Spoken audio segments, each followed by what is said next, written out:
Hey, what's going on with it, bros, women, bronies, and pegasisters? The one, the only, and Nintendo Free 2011, aka Criticism Guide 2009. Before I begin real fast, just wanted to give you guys a heads up real quick. I will be doing another video on that, another Pokemon base related thing again, not a updated, update news event like X and Y like I did before, but we'll be doing like another not Ash in a Coma theory, because I know I did that one about a year and a half, 2 years ago. Got at least a good 200 views on it. I thought it was awesome as fuck. And yeah, I'll be doing another thoughts and reviews on Ash's Eternal Happiness, which I didn't even find out until about a couple months ago, January, February at the most. I think I kind of know what it is, but I don't want to spoil it for you guys. So without further ado, let's begin. Top 10 best female superheroes in every genre of all time. So without further ado, let's begin. Starting in number 10. She's usually my least favorite, but you know what? Besides Luna being my first and second, and Cicadas being third, she's usually my second favorite. It's Princess fucking Celestia, one of My Little Pony Friendship's Magic series. So, you know, basically, what can I say about Princess Celestia? This chick is just awesome as fuck. She's badass. She's pretty chill, decent, not as kick-ass as her sister Luna, but still, nevertheless, fairly decent. And I'll show you a couple other pictures of this beautiful ass chick. Her pony, if you want to. This is the one that she's in the anime. Well, that's actually a classic version of her. I thought that was awesome. That's how she usually looks in the anime most of the time. She's pretty much chill as fuck. You know, definitely a sexy hot piece of art. You know what the funny thing I like about what they do with Princess Celestia is that this chick is she's just all out, all going. She's just calm, down to earth. She's not a really high maintenance bitch or anything like that. That's her as a gladiator. I thought that was funny as hell.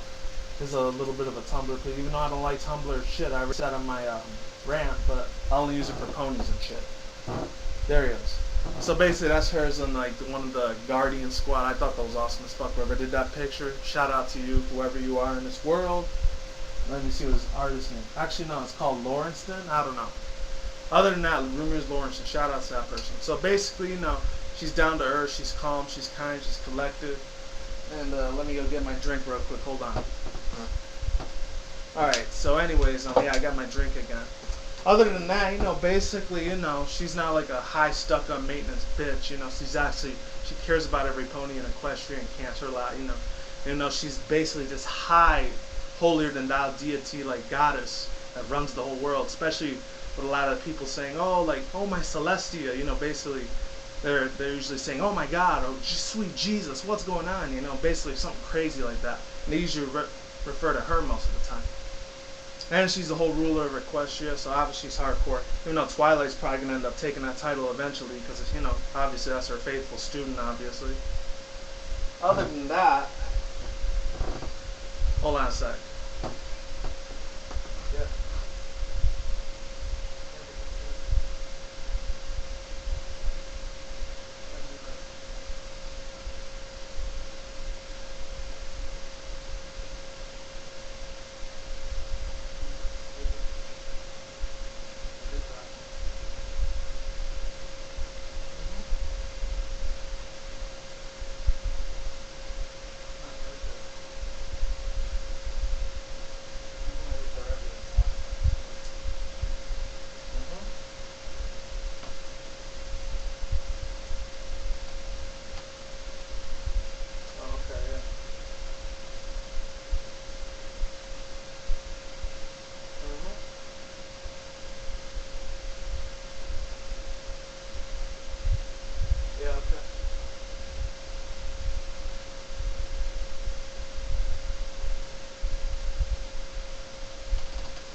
Sorry about that real quick interrupted call. It was one of my roomies. He actually wanted me to make sure everything was all chill and everything at the pad, you know, because he usually has an afternoon night job and shit. But other than that, you know, basically let's get back to Celestia. You know, basically she's a well-rounded, chill-ass pony alicorn, one of the very few species of the MLP series, by the way. Sorry that took so long. This is probably going to be a 35-minute video now, so if you want to leave now, that's totally understandable. I will not get pissed the fuck off or mad. Or if I do a two-part series instead. But other than that, that's Princess Celestia in a nutshell. So coming in at number 9, and some people might think she's a little too young to be in this list. I completely disagree with you. Is Hit Girl from the Kick-Ass series. I know there's not a lot that we know about Hit Girl, but in Kick-Ass 2, hopefully we know a little bit more about her, which is about a month and 2 weeks from now. And she's basically a kick-ass bitch. She's awesome as hell. She knows how to do all these martial arts moves. She's kind of like a female version of Alpha Robin, except she doesn't have any batarangs or any of those things, or a little destructo-dis. I thought she's awesome as fuck. She's a chill chick. There's not that about her, but the girl that plays her, Maria Cortez, very badass chick. So coming in at number 8, Bandage Girl. Once again, there's not too much to say about her. The only thing I will say about her is that she's the antagonist or protagonist's girlfriend of Super Meat Boy. If any of you guys have ever played that indie game, same people made Binding of Isaac, and he's actually making a third series besides Binding of Isaac and Super Meat Boy. He's making something else. I forgot what it was, but I think it's about toasters and pancakes and shit like that. It's funny. I think it's coming out during the holiday season, like October, November. That's no surprise right there, because obviously it's pretty fucking hardcore. But other than that, you know, it's okay. Bandage Girl, I guess she's okay. She actually she heals up Super Meat Boy when she's in need or whatever. Whenever he's in need, of course. Another cool ass thing about her, she has that little like bandage thing on her like forehead. It's not actually on her forehead. It's actually on the side of her head or whatever. It's kind of like a flower, so maybe she's Hawaiian. I don't know. That's Bandage Girl for you. Sorry, that's real fast. All I can get from her. 1098. So coming in number 7 is the lovely, sexy, hot ass Chill. Not as hot as Rouge the Bat or Cream the Rabbit's mom, Manila, or maybe not as hot as Blaze or whatever, but she's nevertheless cute as shit. Amy Rose, second girlfriend of Sion, because I know she used to date Sally Acorn a couple of years ago before Amy Rose got introduced, but I think she's still just as good. The thing I didn't like about the Sonic X thing or whatever, I'll probably get to future top 10 video, is that this chick was hot as fuck. She was alright. It's just she nagged the living hell out of freaking that show in Sonic X. I don't know what it was.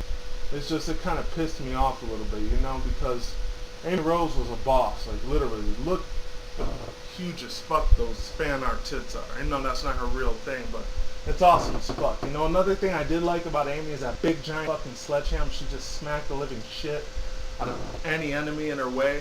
The only dislike I did not like about her is that she couldn't roll into a ball, unless if you ever played Sonic Advance 1 and 2. You probably would have seen this thing coming by a landslide. As far as the Dreamcast series go, it only had one hit. It was okay. And then the GameCube, and then of course Nintendo Wii and Wii U later on will be coming out with Sonic Colors, Sonic Generations. She was a little bit more involved than she was in all the other ones. There's about at least 500-600 different types of Sonic games that are out there. I'm not going to name every single one because I'll at least take 5-6 hours to do a video on that, which I'm not going to do. Other than that, you know, basically, another cool ass thing about Amy, she had the same running shoes as Sonic, except there were these big giant pump heel shoes she always had. Another cool ass thing I liked about her is the little headband 80s thing that she had going on. Of course, she's from the 80s too, obviously, because 80s was big with Sonic and Sega and all that shit. Mid-80s, mid-late 80s, around the time I was born, 89, around that area. Basically, another cool ass thing I did like about Amy is I think she had like this little, besides Cream the Rabbit having cheese as one of her childs, I think she had a pet of her child of her own. She used to get along with Tails every now and then. You know, she would actually get along with Tails a little bit better than Sonic. I don't know why. I think in a way, I think Amy should have been like dating with Tails instead, but I guess maybe because she was too young for him, or he was too young for her. I guess they were just friends instead. It was a funny. I like the little quirky jokes she used to get out of her way and stuff like that. You really like all the fan art and a lot of the all those Rule 34 stories was awesome as shit. I'm not gonna get too much deep into that. You can figure that out for yourself. Just Google Rule 34 Amy Rose. You'll see what I'm talking about. That's number 7, Amy Rose. Number 6 might not come as a surprise for some of you people, but I think it's awesome as fuck. It's that Code Lyoko once again.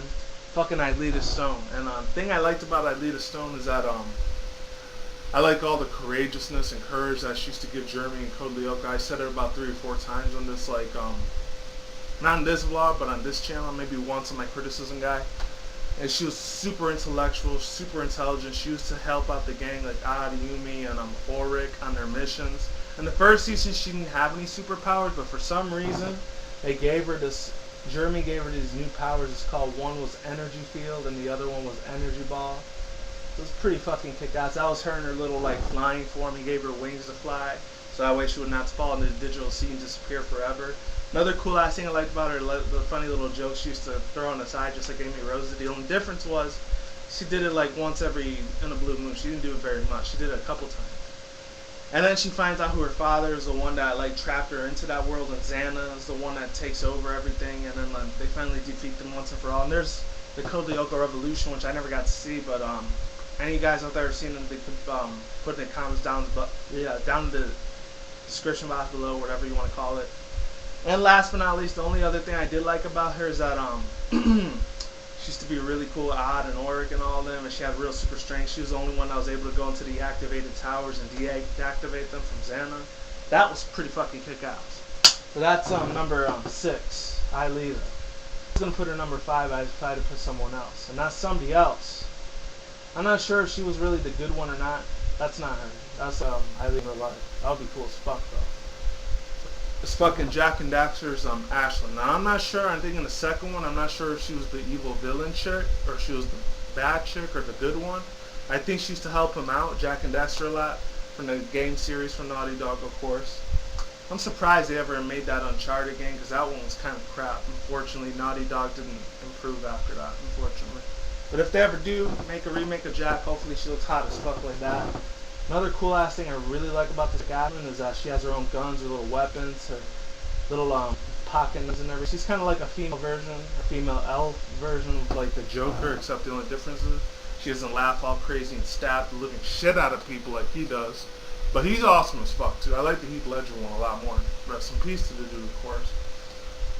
Another really cool ass thing I liked about Ashlyn, see definitely the fan art. This is definitely fan service right there, whoever made that one. I thought was awesome as hell, by the way. Really cool ass thing I did like about Ashlyn is that she always stood up for what was right, even though she had to fight her father a couple times, and he dies later on in Jack 2. Spoiler alert if you've never played the game. You've probably been under a rock, or you don't really care about the PS2 or 3 at that time. I love the voice actress, whoever did her voice. Awesome as fuck. You know, she was basically a tomgirl. She was kind of like an elf version of Lara Croft from Tomb Raider in a way, if I had to compare it to anyone else.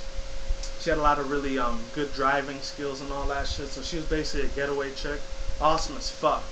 You know, she knew how to dual-wield pistols and all that shit. You know, she was basically a hardcore bitch. She didn't give a fuck who was in her way. She would just run them the fuck over. Just totally fucking annihilate them, literally.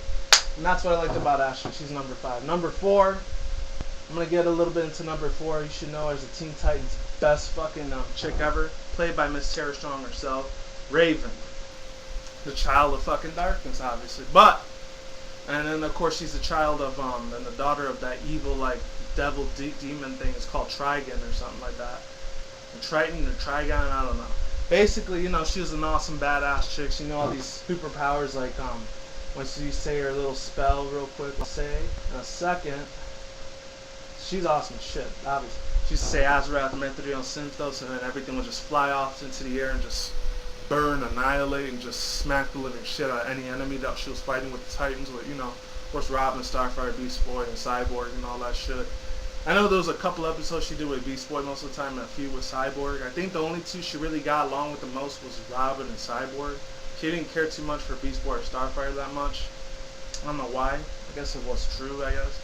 Other than that, another cool ass thing I did like about her, she had another ability which she didn't really use that much. She could go through walls, go through different portals and dimensions, which is not really known too much about. But I think in the old school comic series, that was known a lot about her then than it was in the show. Even though they did that Titans Go thing, I thought it was okay, but I wasn't too crazy about it, even though I did it about a month ago. And check that video out. And last but not least, the last other thing I want to say, I loved her little costume and shit like that. She was freaking awesome as fuck. I loved the way that she would dress up and shit like that. She was just an awesome chick. Even though when she was in control of that Slade episode, her hair looked a lot better when it was longer. And then she cut it all off, which kind of sucked. But you know what? That's her personality, I guess. And that's Raven for you in a nutshell. Number fucking 4. And she is a damn good boss, that's for sure. Okay, another thing is number 3. Number 3 is going to be a little bit different compared to your other shit, and that is Legend of Korra. Korra, she knew all 4 elements of the superpower. She knew earth, fire, wind, and water, which I thought was pretty badass. You know, she's using all those elemental powers all in one. That's two of her best friends right there. Well, actually, one of her best friends. The other one ends up being her boyfriend later on. Spoiler alert for whoever hasn't seen the show. I'm going to do a nicer, better, badass picture of her. There's her using fire and water at the same time. Whoever did this one, shout out to the badass who fucking made it. Doesn't say who it was, but she was an awesome badass chick. I thought she was kick-ass fuck. Kick-ass fuck. That really doesn't make sense, but I don't really give a shit. But other than that, you know, the girl that did her voice, she was pretty much tomboy. She was awesome as hell, you know. I love all their little cockiness that she liked to do. She was kind of like how Ashlyn was in a way, but a step higher. That she didn't really give a shit about anyone except her friends and her family. Anyone else that was an outsider, she tried to take them out. Especially the one that was trying to take everyone's powers away. That did suck, the elemental powers. And it was up to her to be the new avatar and the new leader of the new generation and shit like that. And I thought she was basically a fucking boss, literally. Especially when she did that competition and everything. She almost lost and then she wins at the same time. She has all 4 powers. You can't fuck with that, literally. She's the golden child, I guess. And she's the next generation, I guess. And yeah, I like her little tribal tattoo. That's awesome as fuck. I love that shit about her. And last but not least, the last 2 I want to talk about. Hopefully you guys can agree with me on this. I do a lot of research before I do this, but you know what? Fuck it.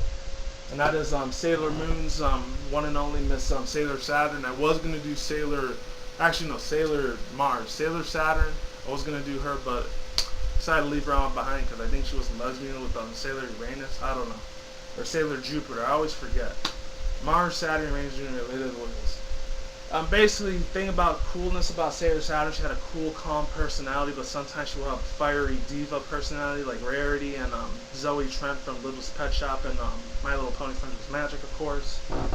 Another cool ass thing I liked about her is a lot more of a better picture of her there. She's using her little elemental powers and everything. I think she's a kick-ass chick, that's for sure. Is that, you know, she stood for justice and took care of all evil. You know, she fought with her other 7 sisters out there that were fighting for the Sailor Scouts and everything. I thought she was cool as fuck. You know, I liked her black, dark hair. She kind of reminded me of Kagome a little bit. I don't know why, but maybe the dark hair and the green eyes kind of remind me of her. Actually, no, this one she had purple eyes. I don't know. And then she had the little diva thing going on, the attitude, but at the same time, she had courageousness. She had a lot of charisma. Personality was cool as fuck. She had the typical high school anime chick thing. Funny how they said she was 14. She looked a lot older than that. She looked like she was at least 18, 19 at the most at that time. This was 1996, 97 at that time, so I was like 7, 8 years old, just starting to get into chicks and all that, you know. I barely knew too much about, you know, how the female, you know, all that, you know, personality with the pussy, with the sex work. I didn't know about that until I was around 13, 14 years old. So I was a couple years ahead of, down the line. That's when I learned about it. And yeah, that's basically all I gotta say about Sailor Mars. And I liked her little, like, red thing she was the most. I don't know, she kind of reminded me of the sexy Wicked Witch of the West, if you will. But in a good way, though. And last but not least, let me tell you about this chick right here. She's awesome as fuck. Baddest of the badass. I wasn't putting Hinata on number 1, but I decided to put her on number 1 instead. And that is fucking Samus Aran Win. Any of you guys have ever been fans of the Nintendo franchise here since the Nintendo Free 2011?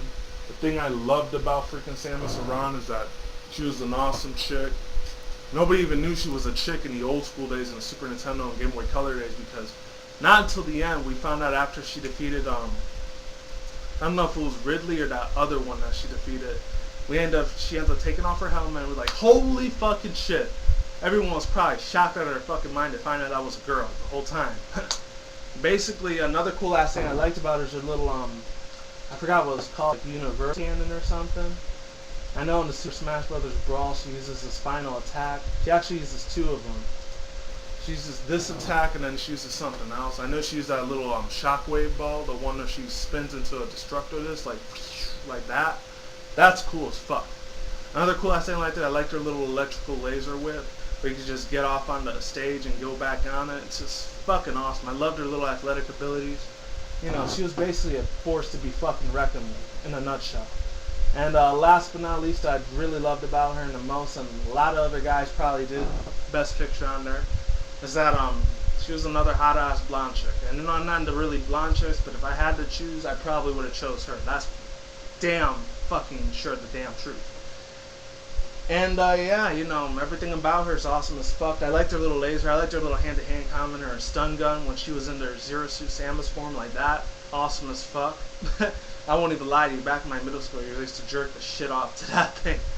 Really good ass times. I don't know why, it's just awesome. Only two closest thing I ever saw that to real life is let me think. I don't know, this bitch up here, maybe Kate Upton, I guess. That her and a couple other girls, or maybe Mila Kunis, that other celebrity actor chick.